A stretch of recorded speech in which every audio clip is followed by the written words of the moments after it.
Honorable Nandala, can I thank you very much, Mr. Chairman. Mr. Chairman, this issue is not coming here for the first time. And before I make my comments, I would propose the committee to get interested in this item. It is always rolling over every financial year, and it comes as an audit query. And there was a time they said the LOC could not perform because we had deposited money for the FMD. Then there was a time they said the money had been paid in advance because if we don't do it, we would not have it. So I would want the committee to get interested and maybe instruct the Auditor General to do the chronology of this for about 4 years or 5 years. That's number one. Then number two, this budget is not prepared by Parliament. It is prepared by the accounting officer. And he says, this is my plan. Now he comes to Parliament, gives him money. Now, if there's an issue, he would be the one reporting himself that you gave me too much money in this course, or you gave me less. Now, he is coming to defend an issue that it takes long. Yet when he came for money, he never said it would take long. Like he would have planned and said, for this period of 5 months, I will need this amount of money to procure this amount of drugs. And I'm sure there is a sequence of these things. If it is something which is of recurrent nature, would have these drugs in the stores, or they are coming every time. Okay, I don't know them because I'm not a cattle farmer. Maybe they know better. Does it expire? Does it have an expiry date? Now, if it has an expiry date, we want to assume it is 3 years. Why don't we order enough so that we have in stock, that we don't have it expiring, having shortages at a particular time? So, Mr. Chairman, I would propose that this one here, if we are going to rule, it will need a further detailed investigation on procurement of drugs, because you have seen the accounting officer is saying you can buy air.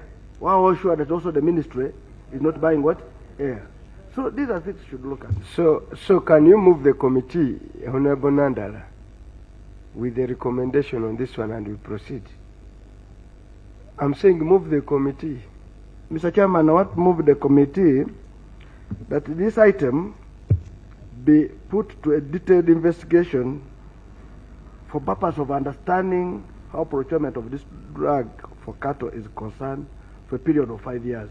And this can be done with an Auditor General bring us a detailed audit on this item. Are we good to go with that? Is it seconded? No. Is it seconded?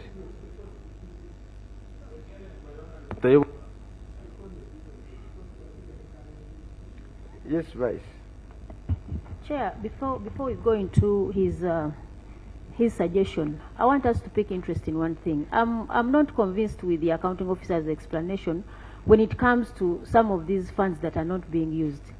Mr. Accounting Officer, you know that every nature of procurement has a different type of contract depending on the activity that you are going to handle. For example, if you sign a contract, say framework, you will know how often you would need that provider. Say that you don't hold money on you. So for me, my challenge is that you have failed to do proper planning. Because even when you look into the activities that you have under partial implementation, remember you are holding money. You are holding money that is not utilized because some activities have not been concluded in the course of the financial year.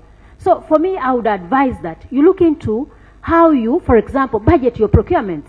If you intend to carry out a procurement activity and say implement an activity up to a certain level, do not call for all the money like the one Honorable Nandala Mafabi was saying. Why do you budget, say, 8 billion for an activity, yet you know that in that financial year you have no capacity to consume because of the nature of the procurement process that you would go through? Two, Mr. Accounting Officer, you know that at times you have the liberty to procure an a contractor. Don't sign the contract. When you get the money, then sign and proceed. Do we wait to get money fully and then you start the procurement process. Honorable Chair, I want us to pick interest on all the activities that are, one, partially implemented, two, those activities that are not implemented at all. The challenge is the ministry fails to conduct the procurement process in time. The other one is poor planning in the line of procurement. When do you begin a process? And this time we are lucky that the procurement laws have been amended. They have been amended, and let us not see these challenges reoccurring because you are holding money. So, Chair, I do move that we do, on the line of this ministry, we do investigate all the items that were partially implemented, because we need to this time round allocate blame. Who was responsible for what? Because when you look at the table, when you go back to this appendix of partially implemented outputs, we need to look at the nature of each item independently, nature by nature. For example, livestock diseases. You look at meat and export support services. Why are these partially implemented? Because, you know, you do planning for a financial year. So, Chair, for me, I think we need to investigate these items and find out, was it a problem of poor planning? Was it because the procurements were, the process was started late? Where is the problem? Such that we mitigate. You hold money, you don't use it, and at the end of the day, we don't get services. Okay, I think those can go hand in hand. I don't think it takes away the recommendation of Honorable Nandala to this committee that specifically for FMD, we get a 5-year from the auditor, a quick one, before our process ends. 5-year, how has it been? In addition, we interest ourselves. I fear to detail an accountability committee into a sector activity, because some of those issues where you are taking us are sector activities. Where sectors are not doing their work, let us stick and hold them accountable. I think those activities will come in our recommendation for the sector committees to take deeper interest into these issues. But let's stick to the audit mandate. Now, 6.1, sir, 1.6. Honorable colleague, I take you to page 5, and from page 5, I beg you to pay attention. Number 1, you are going to give us a precise answer. Supply of 200 motorcycles to support training and extension services. The Auditor General's issue with it is that you procured 200 motorcycles, was initiated in 2010. Cycles were intended to support district extension officers, blah, blah, blah. And auditor's remark, failure to utilize the procured vehicles needs. Okay. You procured 200 motorcycles at a cost of 2 billion. Accounting officer, at a cost of 2 billion. A quick mathematics tells us each single one costed how much? 10. 10 million. Would like to know the type of motorcycles that you bought at 10 million. That is one. Second one, the biggest issue with the auditor is that these were, he says, cycles were intended to carry out district extension workers and extension.